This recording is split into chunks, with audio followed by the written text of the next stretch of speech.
Number 2, আপনার প্রত্যেকটা দেশের ভিসার কতগুলি ক্যাটাগরি আছে। জব ভিসার ক্যাটাগরি আছে, পার্মানেন্ট জবের ক্যাটাগরি আছে, আর সিজনাল জবের ক্যাটাগরি আছে। এখন ইউরোপের মতো দেশগুলো হলো ঠান্ডার দেশ, ওখানে সামার শুরু হবে মে মাসে, সেপ্টেম্বর মাসে সামার শেষ। এদের যেন লোক লাগবে 4 মাসের জন্য, তখন হিউজ লোক লাগবে একসাথে 50,000 1 লক্ষ। তো ওই 50,000 1 লক্ষ লোক যাবে ওই 4 মাসের জন্য।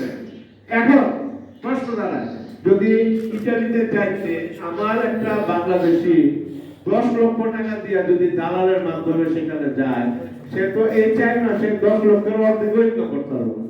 তাহলে সে কেন যাবে এটাকে? তার তো কন্ট্রাক্ট হলো 4 মাস, শুধু 4 মাস পরে অবৈধ হয়ে যাবে, সেখানে থাকতে হবে না, তার লিগালিটি থাকবে না। তাহলে সে কেন যাচ্ছে আর কেন এটা করে বাংলাদেশ সরকার ছাড়পত্র দিচ্ছে? কথা ক্লিয়ার? বাংলাদেশ সরকার এই ছাড়পত্র দিবে না যদি তার কর্মী এনশিওর না করে যে না আমি এখানে যাবো।